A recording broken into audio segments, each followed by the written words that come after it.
gratísimo ver que el aula se ha llenado completamente y hay gente afuera. Eso es un indicio de que realmente era oportuna y necesaria la publicación de esta edición facsimilar de Amaru.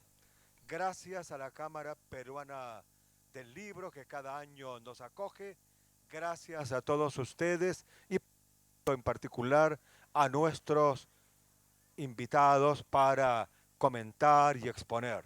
Gracias a cada uno de ellos, como acostumbramos en la universidad, comenzaremos recibiendo con mucho afecto a cada uno de los cuatro. Está con nosotros, ya ustedes lo conocen, el doctor Alfonso López Chau, rector de la Universidad Nacional de Ingeniería. Lo recibimos en estos instantes.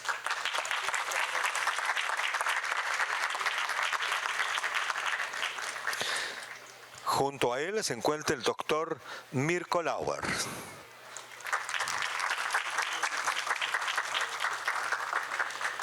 También el doctor José Ignacio López Soria, rector de periodo anterior de la Universidad Nacional de Ingeniería. Y ciertamente alguien que esperamos con especial afecto, el señor Jesús Ruiz Durant. Y por las palmas se nota. Muy bien, gracias en verdad. Una de las peculiaridades de la Feria Internacional del Libro es que es uno de los pocos eventos que en la UNI sí tiene horario. Y hay que cumplir con el horario. Así que no podemos demorarnos en presentaciones y vamos de frente a las intervenciones que serán de alrededor de 10 minutos aproximadamente. Puede ser menos, pero no puede ser mucho más porque el tiempo es muy limitado. Comenzamos invitando al doctor Mirko Lauer, todos lo conocemos, editorialista de La República, crítico literario, director de publicaciones literarias y de verdad una especialísima circunstancia poder tenerlo con nosotros. Lo recibimos en estos instantes, por favor.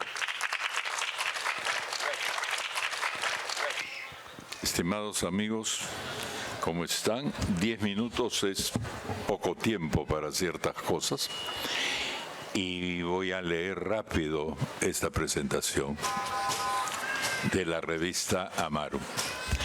Emilio Adolfo Westphalen era un peruano fuera de lo común.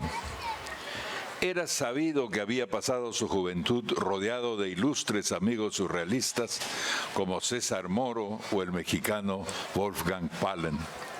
Dos poemarios suyos inhallables habían cimentado su fama de gran poeta en el 33 y en el 35. Se manejaba muy bien en varios idiomas y su tipo de inteligencia iba más allá de las artes y las letras. En el año 1967, en el Perú, todo estaba por suceder. La revuelta estudiantil del siguiente año en el mundo, y por eso en el número 7 Westphalen puso el tema sobre el tapete, con la introducción de una crónica sobre los asesinatos en la Plaza Tlatelolco. Y aparte de las rebeliones en el mundo, el golpe militar conducido por Juan Velasco Alvarado y la reforma agraria. 3 años más tarde, el comunicado de Shanghái. La Universidad Nacional de Ingeniería era un centro inquieto, con un estudiantado mucho más radical que sus autoridades de centro-izquierda, las cuales, sin embargo, necesitaban ampliar su influencia más allá de la ingeniería. Cuando en el 1966 la UNI salió a buscar un director para la que sería su revista de artes y ciencias, programada para aparecer al año siguiente, no tuvo que viajar muy lejos. Westphalen vivía en Miraflores. El centro izquierda había quedado muy bien ubicado junto a la victoria del arquitecto Fernando Belaúnde en el 63. Y una carta fuerte de ese sector, agrupado en el movimiento social progresista, era precisamente este encuentro de lo académico, lo intelectual, lo técnico y lo creativo, en una palabra, lo cultural. Poco antes de la fundación de Amaru, el rector Santiago Agurto Calvo invitó al exiliado director uruguayo Atahualpa del Chopo a hacer teatro subsidiado en Lima. Y así, la UNI había logrado instalarse en el centro de la escena cultural. En ese mismo año fue el conversatorio entre García Márquez y Vargas Llosa en el auditorio de la universidad. En efecto, la revista nacía en perfecta sincronía con el boom narrativo latinoamericano y a la vez beneficiada por el conocimiento de poesía que aportaron Abelardo Kendo, el jefe de redacción, y Blanca Varela, la redactora principal, y el propio Westphalen, por supuesto. Desde su aparición misma, la revista, con su enorme formato cuadrado y sus espléndidas carátulas, fue un escenario de novedades. Al inicio, Westphalen parece haber tenido la idea de manejar la parte gráfica de la revista él mismo. El proyecto parte con un logo diseñado por Claude Dietrich y en la primera y segunda carátulas hay imágenes de áreas de interés de Westphalen. Desde el primer número, el Comité de Asesores de Amaru, esta revista creada para izquierdizar a la UNI, digamos, en cierto modo, este Comité de Asesores de Amaru reflejó los equilibrios internos del centro izquierda y también los del arte y de la política, claro. Jorge Bravo Bressani, Augusto Salazar Bondi, Luis Miro Quesada Garland, José Tola Pasquel, Javier Sologuren y Fernando de Cislo. Casi para todos los gustos en la cultura de ese momento.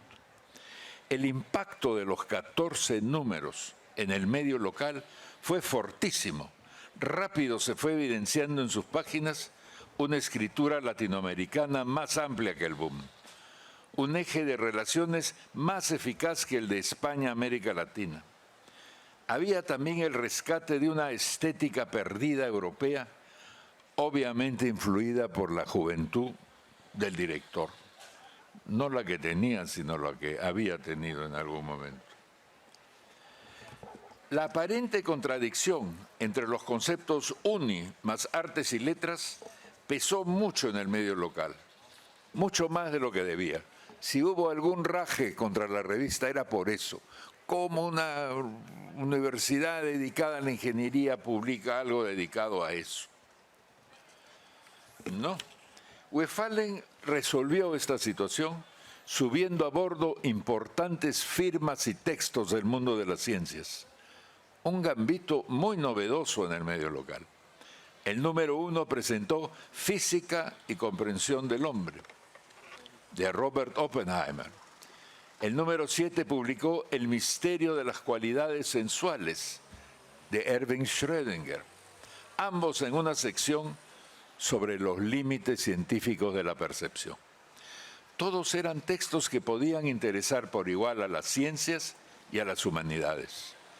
La arquitectura de donde venía el rector de la UNI fue la argamasa que unió elementos claves del contenido, la arqueología y el diseño de la antigüedad peruana, el urbanismo, la ciencia y formas de la ingeniería misma, las artes visuales, claro. Si Westphalen fue el director, el grupo que era mejor identificado con la revista eran el de los literatos y artistas visuales de centro izquierda que publicaban en las páginas del suplemento dominical del Comercio. Westphalen había sido el creador de revistas más o menos efímeras, pero daba la impresión que por su respaldo institucional y su convocatoria a un importante sector del pensamiento, Amaru iba a ser longeva dentro de lo que significa eso en el Perú. Por eso causó tanta indignación que un tal Fernando Noriega aprovechara su aterrizaje en la Oficina de Proyección Social de la UNI para cerrar la revista en 1971. 2 números antes, en el 12, se había publicado una serie de avisos pagados con afiches de la reforma agraria.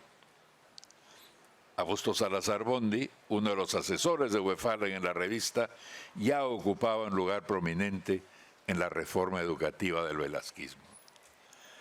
¿Tuvo el cierre de Amaru algo que ver con la llegada de Juan Velasco?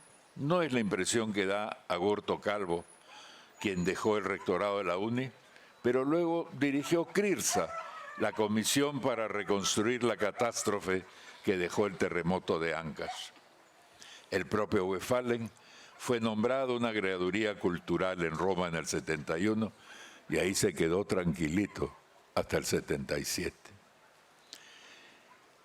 En algún momento en Lima le ofrecí de parte de la gente de Hueso Húmero, que codirigía y codirijo, a Westphalen dirigir un número de la revista en los términos que él quisiera. Me devolvió una de esas risas silenciosas que solía repartir y que significaban no, ¿cómo se le ocurre? Al escribir esto, 2024, solo quedamos vivos 2 corresponsales del último postón de aquella aventura. Muchas gracias. Muchas gracias, por supuesto.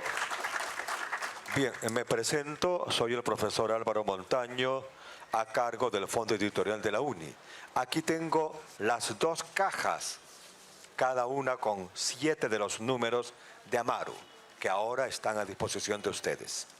Continuamos las intervenciones con las palabras del doctor José Ignacio López Soria, rector en su momento de nuestra Casa de Estudios. Doctor, tiene usted la palabra.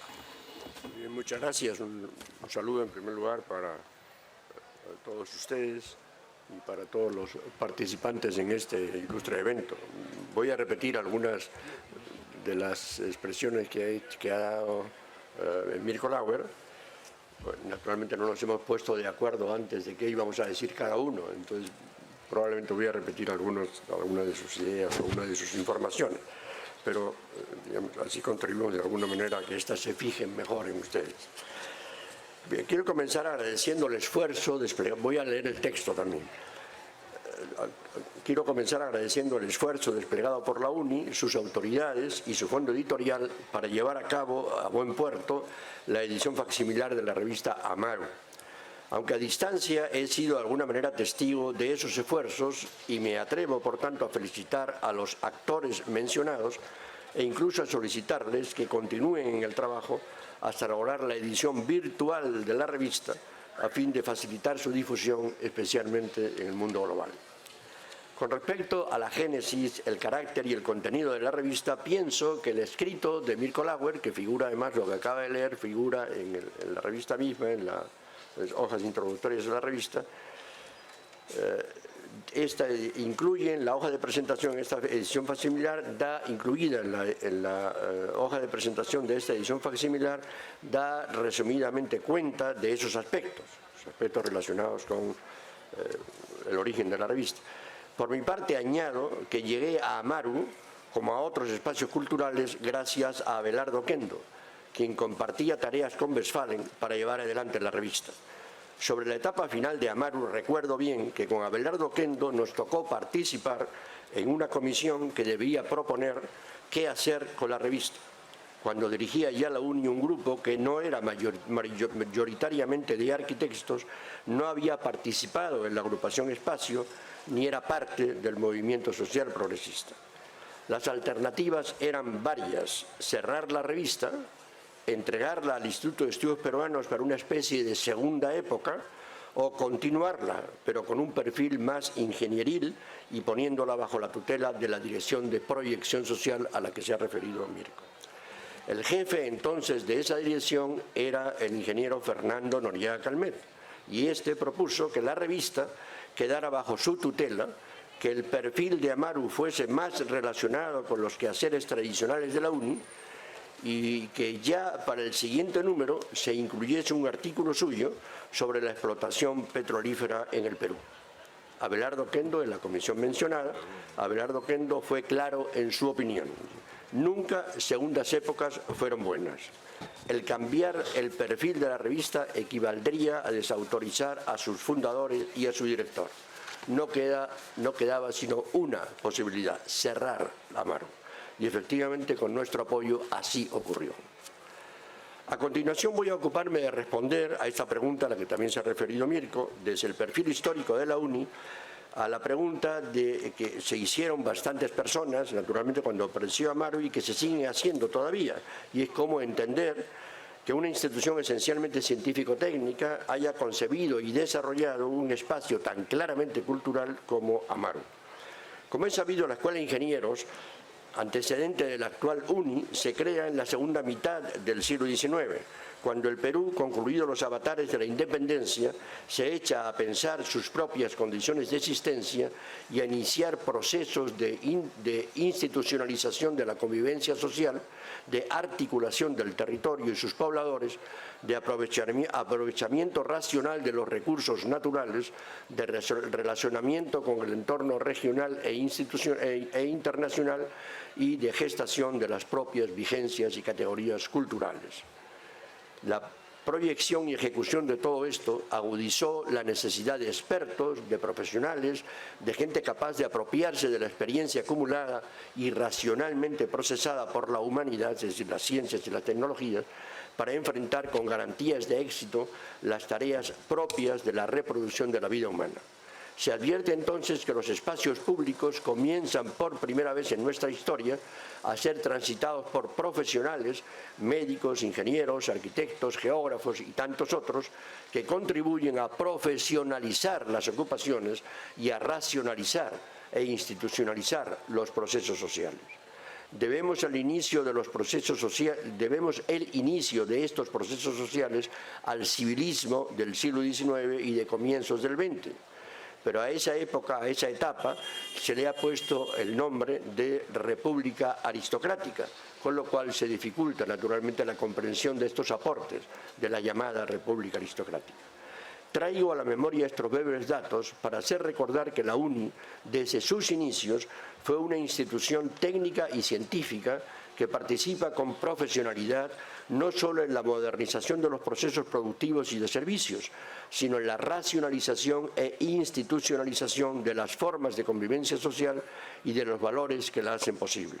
Además, y con pocas otras instituciones de perfil semejante, la UNI contribuye a recrear y difundir un nuevo lenguaje poblado de conceptos y de categorías que permiten una aprehensión modernizadora de la realidad y colocan el punto de mira en la elaboración y desarrollo de perspectivas y proyectos de modernización en todos los ámbitos, incluido, por cierto, el de la cultura. Años después, y terminada la Segunda Guerra Mundial, la aspiración de las capas medias, y concretamente de los profesionales de arquitectura y de ingeniería y de otras áreas, a una mayor presencia pública, pero también y principalmente hay una más eficiente racionalización de los procesos sociales y de las instituciones llevada a cabo precisamente por estos grupos. Y estos emprenden la creación de la agrupación Espacio, de cuya revista habría que hacer también algo parecido, es decir, una reimpresión de la revista de Agrupación Espacio, que se llamaba Espacio. Emprenden además la puesta en marcha de nuevas perspectivas y organizaciones políticas como el Movimiento Social Progresista, la Democracia Cristiana, Acción Popular, la creación y transformación de la Escuela de Ingenieros en Universidad Nacional de Ingeniería, a lo que habría que añadir otros procesos que se desarrollan en esa época, como la urbanización acelerada, la industrialización, el relacionamiento del ámbito militar de seguridad, en el ámbito militar de la seguridad y del desarrollo, etc. Hay una serie de procesos en esa época y entre los estudiantes era frecuente además la influencia del APRA, el Partido Socialista, el Partido Comunista, el Partido Comunista Peruano, etc. En este contexto general no es casual que al poder político lleguen el arquitecto Fernando Belaúnde y su grupo de profesionales, ni es raro que la UNI, convertida legalmente en universidad en 1955, decida enriquecer sus perspectivas, abrirse a otros ámbitos y hasta cultivarlos con esmero, bajo la conducción de rectores de alto estándar, como Mario Samamé Bollo y Santiago Agurto.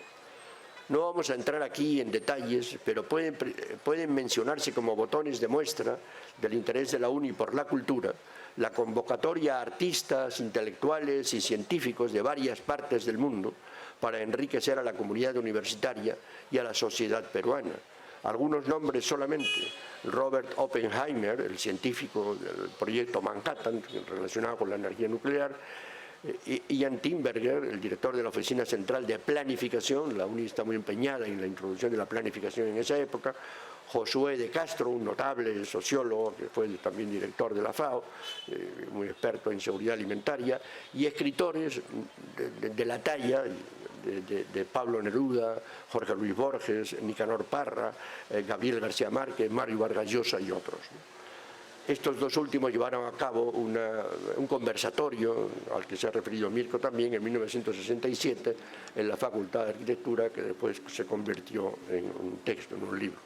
La presencia de estos y otros intelectuales, artistas, escritores y expertos contribuyó sin duda a concretar y perfeccionar los esfuerzos internos que estaban haciéndose para iniciar e impulsar en la UNI las artes y las actividades, investigaciones, estudios, además de las artes, de economía, planificación, ciencias puras, etcétera, que se concretaron precisamente en esa época. A estas actividades se pueden añadir otras muchas que son bastante conocidas por lo demás. No voy a dar cuenta de todas ellas, pero son muchas de todas estas actividades en el mundo del teatro, de las diversas artes. Y basten estas referencias que incluyo en el texto que aquí presento, basten todas estas referencias para hacer recordar que la presencia de la cultura artística en la UNI en la década de 1960 se hace habitual y que por lo tanto la elaboración y difusión de la revista Amaru es una muestra eximia, ciertamente, de esa tradición, enriquecida además por la presencia de un hombre extraordinario, pero contó también con ayuda de gente realmente también extraordinaria, como Santiago Agurto y ciertamente Abelardo Oquendo. Muchas gracias. Gracias, por supuesto. Yo me hice cargo de la parte gráfica a partir del segundo número. Con el poeta Westphalen trabajábamos en presencia, en físico. No habían computadoras en esa época.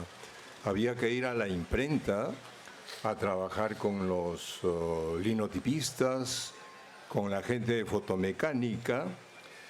Toda la revista, los 14 números de la revista fueron hechos en la época del plomo.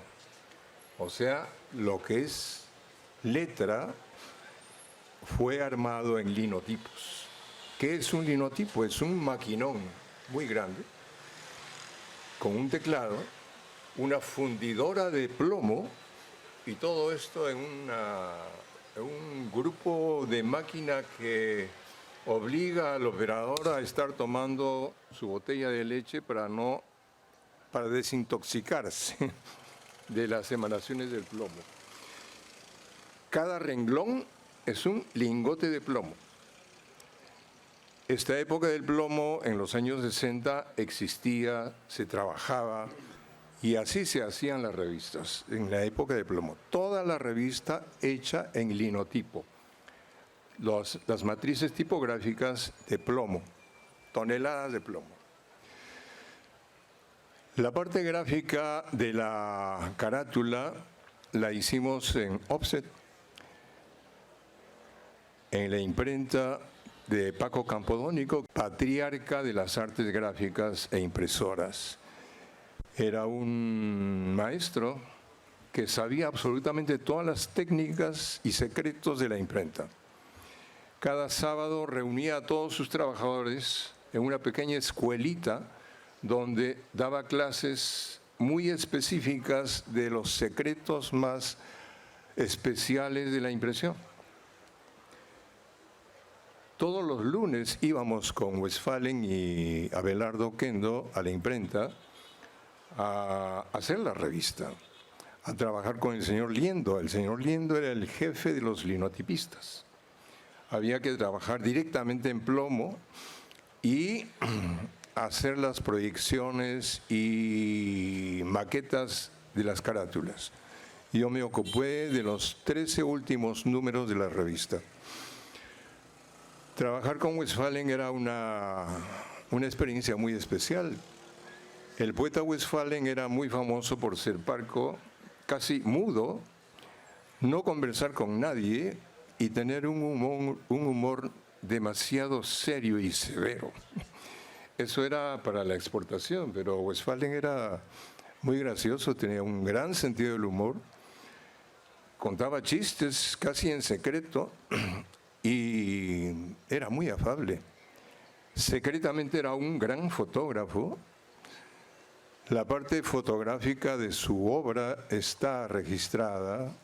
Hay una gran colección de buenas fotografías y un buen escuchador de buena música. Se quejaba continuamente porque tenía la desgracia de ser vecino de la casa donde vivía Chabuca Granda. Y Chabuca Granda pues ensayaba sus festejos y sus canciones con guitarristas, percusionistas, hasta más allá de la medianoche. Entonces el pobre Westphalen sufría la genialidad de Chabuca Granda y su popularidad. Estamos hablando de los años 60. Los años 60, para mí y para mucha gente, es el compendio de una época llena de grandes transformaciones. Sucedieron 1000 cosas a todo nivel, señalando los caminos de la vanguardia mundial, en la música, en las artes, en la política, en las luchas raciales, en las luchas políticas. Vamos a hacer un pequeño resumen acerca de el imaginario cultural y conceptual de los años 60. ¿Qué pasaba? Hay mucha gente que no sabe qué pasó en esa época y cómo los acontecimientos culturales, políticos, militares se reunieron exactamente en esa época. Los años 60 eran pues una especie de conjunción, una década convulsa y transformadora a nivel mundial, marcada por una serie de movimientos y acontecimientos significativos en diversas áreas. Este imaginario intelectual, cultural, estaba en el aire y lo respirábamos todos. Poetas, escritores, artistas, trabajadores, todos captaban estas señales del gran imaginario que estaba siendo el aire de respiro de la gente. Movimientos sociales y políticos de los años 60. El movimiento por los derechos civiles en Estados Unidos del 50 al 60, liderado por figuras como Martin Luther King. Este movimiento buscaba acabar con la segregación racial y promover la igualdad de derechos civiles para los afroamericanos en Estados Unidos. Los Panteras Negras y el Black Power entraron en escena. Las protestas estudiantiles del 68. En todo el mundo, estudiantes se levantaron en protesta contra sistemas políticos autoritarios, demandando reformas sociales, educativas y políticas. Las protestas en universidades norteamericanas, con muchos estudiantes asesinados, la matanza de estudiantes de la Plaza Tlatelolco en México, que anunció Mirko, las paralizaciones, las protestas de mayo del 68 en París, que paralizó toda Francia por una semana completa. Acontecimientos culturales y artísticos de esa época. Los años 60 y 70 fueron periodos de efervescencia artística y musical donde surgieron diversos movimientos que marcaron la historia cultural contemporánea. El movimiento hippie y la contracultura, década del 60, surgió como una respuesta a la rigidez social y política de la época, promoviendo valores de paz, amor libre, experimentación psicodélica y una crítica a la guerra de Vietnam. Renovación del cine y la música. Surgieron movimientos como la Nouvelle Vague en Francia y el cine italiano con su revolución feliniana. El rock. La década del 60 vio el surgimiento y la expansión del rock como un fenómeno cultural global, desde los Beatles y los Rolling Stones hasta Bob Dylan, The Doors y Jimi Hendrix en Estados Unidos. El rock abarcó una amplia gama de estilos, desde el rock and roll hasta el rock psicodélico y el rock progresivo.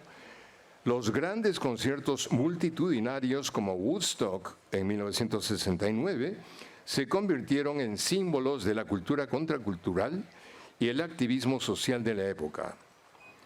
El jazz continuó revolucionando en los años 60 y 70, explorando nuevas fusiones como el rock, otros géneros musicales. Lamento indicar que nos queda solo 1 minuto, por favor. Bien. Sintetizando, este gran imaginario colectivo cultural de los años 60 estaba presente en todos nosotros y estaba presente en el director de la revista, que era Westphalen. Ese espíritu multicultural que era capaz de fusionar el arte, la poesía, la política, la antropología, fue este impulso que tiñó la capacidad cultural tan variada y tan interesante de la época. Es la época de los años 60 que pone esta huella digital también en la revista Amaru. Gracias. Muy agradecido, muy reconocido. Para culminar las intervenciones, invitamos al señor rector, el doctor Alfonso López Chau. Por favor, doctor. Y rápido agradeciendo a Jesús Ruiz Durán, al entrañable amigo Mirko Lauer y a nuestro rector José Ignacio López Soria. Quiero partir de una afirmación que ha hecho Mirko Lauer, en el sentido de que una revista, por su carácter social y humanístico, era criticada en su tiempo, porque era una universidad de ingeniería. Siendo correcta la apreciación de Mirko Lauer de que eso era lo que pensaba, los que protestaban, quiero decir que yo no lo entiendo. No lo entiendo. Y voy a citar solamente un ejemplo de un hombre de ciencia, un físico, ¿no? Michael Porter, ¿no? O Popper, ¿no es cierto?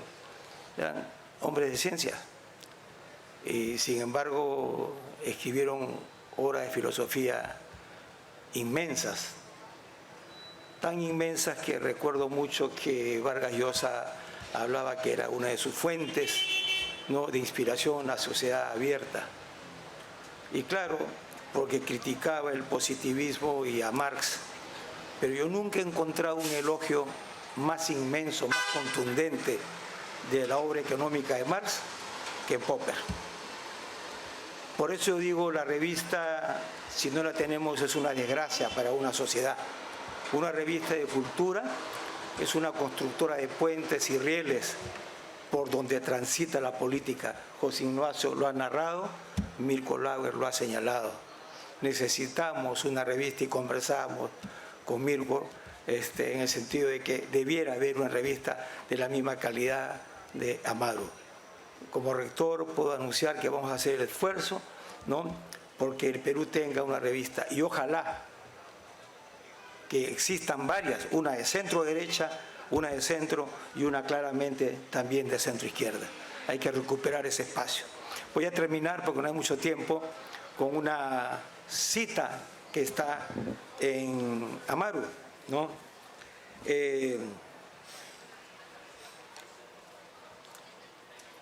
Comienza la editorial que no lleva firma y por lo tanto expresa la voz del colectivo de la siguiente manera en el número 11 de diciembre del 69. Dice: singular destino el de José María Arguedas. Le cupo en suerte experimentar en carne propia, desde dentro, como él solía decir, la dicotomía cultural básica de su país, con sus dotes soberbias de narrador y su tesón en la investigación etnológica, y la divulgación de las artes populares. Sirvió con sus palabras de vínculo vivo, fuerte, capaz de universalizarse de la gran nación cercana, la parte generosa, humana de los opresores. Quiero señalar también la importancia de una revista. No encuentro, no conozco un texto, un documento que explique lo que el mundo se asombra, las migraciones mundiales, que es un escándalo desde el punto de vista humanístico. Pero nadie explica por qué ocurren las migraciones. Solo nos limitamos a señalar los efectos, que hayan menos o más migraciones. Estados Unidos dialoga con México, México con el resto de América Latina, etcétera, etcétera, etcétera. La gran pregunta es, ¿por qué existen las migraciones para escándalo de la humanidad? Solo las revistas pueden hacerlo. Revistas como Amaru se ocupaban de esos grandes temas. Afortunadamente ha pasado mucho tiempo y hoy la ley universitaria obliga a ocuparse, ¿no?, de la democracia, de la defensa de los derechos humanos, del medio ambiente y, por supuesto, de la identidad o del concepto de internacionalización o globalización y el concepto de identidad. Quiero agradecer a José Ignacio López Orias, a Jesús y a Mirko por su presencia iluminante esta noche. Muchas gracias.